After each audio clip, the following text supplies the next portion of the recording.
আমার ভাসুর মানে আমার স্বামীর বড় ভাই। আমার স্বামীকে কৌশলে বিদেশ পাঠিয়ে দেয়। আর আমার স্বামী তার বড় ভাইয়ের কথা কিছুতেই অমান্য করেনি। তাই সে বিদেশ চলে গেল। তারপর বাড়িতে আমি আর ভাসুর থাকি। একদিন রাতে ভাসুর বলল, আমার পায়ে খুব ব্যথা করছে, আমায় একটু মেসেজ করে দেবে। ভাসুরের এটা ছিল মিথ্যে অভিনয়। আমি ভাসুরের চিৎকার শুনে আমি তার পায়ে মেসেজ করতে গেলাম। তারপর ভাসুর দরজা লক করে দিল। তারপর আমার সাথে যা ঘটেছিল তা শুনলে তোমাদের মাথা গরম হয়ে যাবে। তাহলে গল্পটা বলি। আমি থাকায় স্বামী শাশুড়ি ভাসুরের সাথে থাকি। আমার স্বামী আর ভাসুর ব্যবসা করে। শাশুড়ি প্রায় অস্ট্রেলিয়ায় থাকতে জানুন আর বড় মেয়ের কাছে। এখন মূল সমস্যাটা বলি। আমার স্বামী আমাকে নিজে পছন্দ করে বিয়ে করতে চেয়েছিল, কিন্তু আমাদের পরিবারের সাথে তাদের আর্থিক অবস্থা মেলে না। আমরা মধ্যবিত্ত, তারা ধনী বলে কেউ রাজি ছিল না। তখন আমার ভাসুর সবাইকে রাজি করান। তবে আমার প্রতি তার অনুরোধ ছিল যে উনার বাচ্চাকে আমি দেখাশোনা করি। ভাসুরের একজন মালয়েশিয়ান ভুল ছিল, সে 1 বছরের বাচ্চাকে রেখে ডিভোর্স করে চলে যায়। বাচ্চাকে তাকে আমি দেখাশোনা করি। বাচ্চাটার বয়স 2 বছর এখন। যাই হোক, মূল ঘটনায় আসি এখন। একদিন দুপুরে বাসায় আমি আর বাচ্চাকে ছিলাম। বাচ্চাকে বিছানায় শুয়ে আমি বাথরুমে গোসল করতে যাই। বাচ্চাকে যেহেতু রুমে একা, তাই ওকে দেখে রাখার জন্য বাথরুমের দরজা খোলা রাখেন। ভাসুর তখন বাইরে আর শাশুড়ি অস্ট্রেলিয়ায়। বরের কাছে বাসার চাবি থাকে। এ সময় দরজায় শব্দ পায় ভাবি বর এসেছে, কারণ চাবিটা ওর কাছেই ছিল। কিন্তু ভাসুরকে দেখে হঠাৎ আমার রুমে ঢুকে পড়তে। বাচ্চাকে তখন কিছুটা কাঁদছিল, তাই মনে হয় বাচ্চার শব্দ এসেছে। এসে ঘনীভূত রুমে ঢুকে পড়ে। আমি অবাক হয়ে গেলাম। কেউ না বলে হঠাৎ এভাবে বাথরুমে ঢুকে পড়ে। আমি তাকে কিছুই বলতে পারিনি। ভাসুর তখন বলেছিল, সরি, আমি জানি না তুমি বাথরুমে ছিলে। এদিনের ঘটনার পর থেকেই ভাসুরের চোখে আমি একটা অন্যরকম দৃষ্টি দেখি। দৃষ্টিটা জানি কেমন, আমার মোটেও ভালো লাগে না। মনে হয় উনি আমার দিকে তাকিয়ে অনেক কিছু ভাবছেন। আমাকে উনি নাম ধরে ডাকতেন, কিন্তু এখন ডাকার ধরনটাও কেমন যেন হয়ে গেছে। এই ঘটনার পর থেকে প্রায় প্রতিদিনই দুপুরে উনি বাসায় চলে আসেন, অথচ আগে প্রয়োজন ছাড়া কখনো আসতেন না। এই সময় আমার বর থাকে প্রতিষ্ঠানের অফিসে। অফিসে কাজ না থাকলেও বরকে কোনো একটা কাজে লাগিয়ে উনি বাসায় থাকেন। শুধু বাসায় থাকলে সমস্যা ছিল না, কিন্তু বাচ্চার কাছে থাকার অজুহাতে উনি আমার ঘরেই পড়ে থাকেন আর অদ্ভুতভাবে তাকান। বাচ্চার জন্য আমিও বেশি দূরে সরতে পারি না। বাচ্চাটা কিছুক্ষণ পর পর আমাকে ডাকে। এ অবস্থা প্রায় 2-2.5 মাস ধরে চলছে। হঠাৎ আমার ভাসুর বলল, আমার স্বামীকে বিদেশ পাঠাবে, ভালো একটা বিষ আছে, তাই বেতনও অনেক ভালো, আর তাই আমার স্বামীও না করেনি। উনি মনে হয় আমার কাছে কিছু একটা চাচ্ছেন। না হলে আমার স্বামীকে বিদেশ পাঠানো কেন? তবে তার চাওয়াটা যে কি সেটা আমি বুঝতে পারছি না। আবার ভাবি আমার ধারণা ভুল, কারণ উনি খুবই ভালো একজন মানুষ, খুব খেয়াল রাখেন আমাদের। তাই দ্বিধাটা রয়ে গেছে। আমি কি করলে উনার সাথে সম্পর্কটা আবার আগের মতো হবে? তাছাড়া আমি ওনার মনে কি আছে সেটা কিভাবে বুঝতে পারব? আমার বরকে কি ঘটনা জানাবো নাকি অপেক্ষা করব আরও? আমি ভাবলাম না, বরকে এখন কিছু জানানোর দরকার নেই। আমি আরও কনফার্ম হয়ে তারপর জানানো উচিত আমি মনে করি। বাসুর আমার দিকে অন্যরকম দৃষ্টিতে চেয়ে থাকত।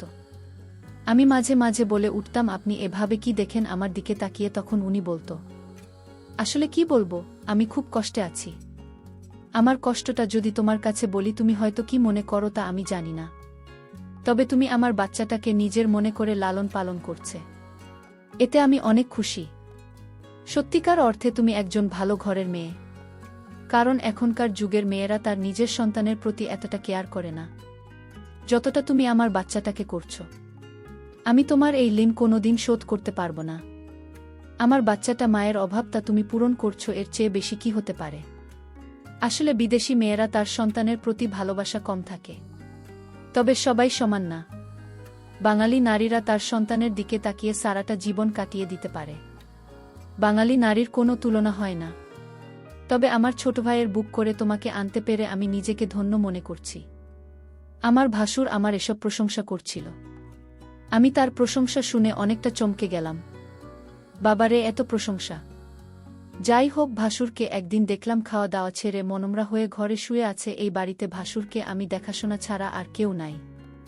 দেখলাম ভাসুর আজ সারাদিন কিছু খায়নি। আমি ভাসুরকে বললাম, আপনার কি শরীর খারাপ? ভাসুর বলল, আমার মাথায় প্রচণ্ড ব্যথা করছে, সকাল থেকে কি করব বুঝতেছি না। আমি ভাসুরকে বললাম, আমি কি মাথায় একটু মেসেজ করে দিব? মেসেজ করে দিলে হয়তো ব্যথাটা কিছুটা কমে যাবে। ভাসুর আমার মেসেজের কথা শুনে অনেকটা খুশি হল। সে চেয়েছিল তার মাথায় মেসেজ করে দিই। আমি ভাসুরের মাথায় মেসেজ করছিলাম, এমন সময় সে বলল, দেখো, তুমি মেসেজ শুরু করতেই আমার ব্যথাটা অনেকটা কমে গেছে। তোমার হাতে কি জাদু আছে নাকি? আমি তার কথা শুনে কিছুটা অবাক হলাম। আমি বললাম, মেসেজ করে দিলে এমনই ব্যথা কমে যায়? এখানে হাতের জাদু বলতে কিছু নেই। মেসেজ করলে ব্যথা কমে যাবে, এটাই স্বাভাবিক। ঠিক আছে, তোমাকে অনেক ধন্যবাদ মেসেজ করে দেওয়ার জন্য। আমার মাথাব্যথা কমে গেছে। কিন্তু ভাসুরের মাথাব্যথা ছিল না। মাথা ব্যথার অভিনয় করেছিল আমার সাথে। আমি এটা বুঝতে পারি। আমি যখন তার রুম থেকে বের হই তখন সে একা একা বলছিল। আমি ধীরে ধীরে আমার প্রতি ভালো মন মানসিকতা তৈরি করছি, সেটা আমি বুঝতে পারলাম। ভাসুর কেন আমার সাথে এমন মিথ্যা নাটক করেছিল, তার উদ্দেশ্যটা কি ছিল তা আমার জানা খুব জরুরি ছিল। আমি বাড়িতে আছি, ভাসুরের সন্তান আর আমার ভাসুর। এরপর দিন আবার সেই অভিনয় শুরু করল। সে আস্তে করে চিৎকার করছে আর বলতে লাগলো, আমার মাথা ব্যথা করছে। এখন কি করব? আমি তখন ভাসুরকে বললাম, ডাক্তারের কাছে যান, তাহলে সব ঠিক হয়ে যাবে। রোগ নিয়ে ঘরে বসে থাকলে কি আর চলবে? বার ভাল হবে। ভাসুর আমার কথা শুনে দেখলাম তার মুখটা অন্ধকার হয়ে গেল। আসলে কি তার মাথা ব্যথা করছে নাকি এসব অভিনয়? আমি তার হাবভাব কিছুই বুঝছি না। আমি ভাসুরকে বললাম, চলুন আজ আপনাকে ডাক্তারের কাছে নিয়ে যাই। ভাসুর বলল, তুমি একটু মেসেজ করে দিলেই তো মাথাব্যথা কমে যায়, তাহলে শুধু শুধু কষ্ট করে কেন ডাক্তারের কাছে যাওয়া লাগবে কেন? আমি ভাসুরের কথা শুনে কিছুটা অবাক হলাম। সে চায় আমি তার মাথায় মেসেজ করে দিই। আসলে সে কি চায় সেটা আমার জানতে হবে। ভাসুরের এমন অভিনয় আমার কাছে ভালো মনে হচ্ছে না। এর মধ্যে আমার বর আমার কাছে ফোন করল। আমাকে জিজ্ঞেস করল, কেমন আছ সালমা? আমি বলেছিলাম, তুমি খুব শীঘ্রই বাড়িতে আসলে অনেক ভালো হতো। এতদিন বিদেশ থাকার দরকার নাই, তুমি যত দ্রুত সম্ভব চলে আসো। আমার স্ত্রীর এমন কথা শুনে আমি কিছুটা থমকে যাই। আমার স্ত্রী তো কোনোদিন এমন কথা বলেনি। আজ সে এমনভাবে বলছে আমি যেন আজই দেশে চলে আসি। আমি সালমাকে জিজ্ঞেস করলাম, তোমার কোনো অসুবিধা হচ্ছে সালমা? সালমা বলল, না, তেমন কোনো সমস্যা হচ্ছে না। বড় ভাই জান তোমার খোঁজ খবর রাখে তো? আমি বললাম, ভালোই খোঁজ খবর রাখে। ঠিক আছে, এখন রাখি, পরে কথা হবে। ভাসুর আড়ালে থেকে আমার সমস্ত কথাগুলো শুনছিল। কথা শেষ হতেই ভাসুর চলে গেল তার রুমে। রাত হল। ভাসুর আমায় ডাকছে, বলছে, সালমা, আজ আমার পায়ে অনেক ব্যথা করছে। বুঝলাম না আমার কি হয়েছে। দিন দিন রোগ বেড়ে চলেছে। তুমি কিছু মনে না করলে আমার পায়ে একটু মেসেজ করে দাও। সে ব্যথায় চিৎকার করছে আর বলছে আমার পায়ে অনেক ব্যথা করছে। আমি ভাসুরের চিৎকার শুনে তার পায়ে মেসেজ করতে শুরু করলাম। ভাসুর তখন ঘুমিয়ে পড়ল। ভাসুর ঘুমিয়ে রইল আর আমি তার পায়ে মালিশ করে দিচ্ছিলাম। কিন্তু ওইদিকে বাচ্চাটা কাঁদছিল। আমি ভাসুরকে বললাম, আপনি ঘুমিয়ে পড়েছেন? বাচ্চাটা কাঁদছে, আমি চলে যাই। তখন ভাসুর বলল, ঠিক আছে, বাচ্চাটাকে ঘুম পাড়িয়ে আবার এসো। ভাসুর আমার সাথে এমন করছে মনে হচ্ছে আমি এ বাড়ির চাকরানির। সারাক্ষণ তার সে বলতো আমার করতে হয়। আমি তো এই পরিবারের সমস্ত কাজ করতে করতে আমি অনেক ক্লান্ত। কিন্তু আমার কষ্ট কি আর কেউ বোঝে? পরের দিন আমি বলেছিলাম ভাসুরকে, আপনার মাথায় ব্যথা, পায়ে ব্যথা, আর চলুন আপনার চিকিৎসা করাব। আজ আমি আপনাকে ডাক্তারের কাছে নিয়ে যাব। আপনি না যেতে চাইলে আপনাকে জোর করে নিয়ে যাব। ভাসুর মনে হচ্ছে গলা শুকিয়ে গেল, কারণ ডাক্তারের কাছে গেলে হয়তো সত্যটা পাশ হয়ে যাবে। তার কোনো রোগ ধরা পড়বে না। তখন হয়তো আমার চোখে সে দোষী হয়ে যাবে। এটা ভেবেই ভাসুর ডাক্তারের কাছে যেতে চাইত না। আমি সেটা ভালো করে বুঝতে পারতাম। আর তাই ভাসুরকে আজ আমি বললাম, আপনি যদি আজ ডাক্তারের কাছে না যান তাহলে আপনি বাড়িতে একা একা থাকতে হবে। আমি চলে যাব এই বাড়ি থেকে। আমার স্বামী ফিরে আসলে আবার এই বাড়িতে ফিরব, তার আগে না। ভাসুর আমার কথা শুনে থমকে গেল। তাহলে সালমা আমার মনের কথা কি বুঝে গেল নাকি? আমি বললাম, ঠিক আছে সালমা, চলো আজ আমি ডাক্তারের কাছে যাব। তুমি যখন চাইছো, আমি কি আর না করতে পারি? এখানে তো আমার কোনো উপকার হবে না। আপনার রোগ ভাল হবে, আপনার ভালোর জন্যই তো ডাক্তারের কাছে নিয়ে যাওয়া ভাসুরের মতো ভাল ছিল না। এটা আমি শিওর হলাম তার কথায়। যাই হোক, ডাক্তারের কাছে গেলাম। ডাক্তার তার সমস্ত শরীর পরীক্ষা করল। পরীক্ষার রিপোর্টের জন্য অপেক্ষা করতে লাগলাম। ভাসুর আজ অবশ্যই আমার কাছে ধরা পড়বে। ভাসুরের মুখখান দেখলাম শুকিয়ে গেছে। প্রায় 4 ঘন্টা পর রিপোর্ট আসলো। ডাক্তার রিপোর্ট দেখে বলল, আপনার কোনো সমস্যা নাই, আপনি তো ভালো আছেন, আপনার সমস্ত রিপোর্ট ভালো। ডাক্তারের কথা শুনে ভাসুর অনেকটা লজ্জিত হল। আমি ভাসুরকে নিয়ে বাড়িতে ফিরলাম। আমি ভাসুরকে জিজ্ঞেস করলাম, আপনার কোনো রোগ নেই, আপনি রোগের ভান করে কেন আমাকে কষ্ট দিলেন? আপনার উদ্দেশ্যটা কি বলবেন? ভাসুর বলল, আরে অনেক সময় রিপোর্টের সমস্যা ধরা পড়ে না, কিন্তু সালামা বিশ্বাস করো আমার সত্যি পায়ে এবং মাথা ব্যথা করছিল। পরের দিন রাতে ভাসুর আবার চিৎকার শুরু করল। বলতে লাগল, ব্যথায় মরে গেলাম, আমার খুব পায়ে ব্যথা করছে। শুনছো সালমা, তুমি আমার পায়ে একটু মেসেজ করে দাও। আমি তার চিৎকার শুনে কি আর করবা, মেসেজ করতে গেলাম, তার পায়ে মেসেজ করে দিলাম। ভাসুর তখন ঘুমের ভান করে শুয়েছিল। সালমা তার পায়ে ম্যাসাজ করে দিচ্ছিল। ভাসুর বলল, ঠিক আছে, আমার ব্যথা একদম নিরাময় হয়ে গেছে, এখন তুমি যাও, ঘরে গিয়ে ঘুমিয়ে পড়। কিন্তু সালমা দেখিয়ে আমার কথা কিছুই শুনছে না। সে আমার পায়ে ধরে ঘুমিয়ে গেছে। মনে হচ্ছে সে অনেক ক্লান্ত হয়ে গেছে।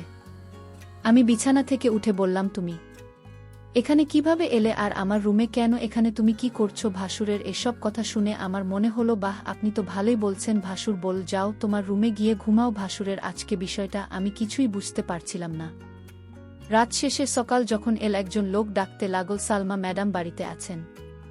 আমি বললাম, আমি সালমা, বলুন কি বলবেন? লোকটি আমার হাতে একটি কাগজ দিয়ে বলল, এটা আপনার স্বামী বাড়ি থেকে পাঠিয়েছে। আমি কান খুলে যা দেখলাম তা দেখে আমার মনে হচ্ছিল আকাশ বুঝি আমার মাথায় ভেঙে পড়ল। এটা ছিল ডিভোর্স লেটার। আমার স্বামী আমাকে বিদেশ থেকে ডিভোর্স দিয়ে দিয়েছে। আমার তো কোনো অপরাধ ছিল না, তাহলে কেন সে আমাকে ডিভোর্স দিল? আমি তো কিছুই বুঝতেছি না।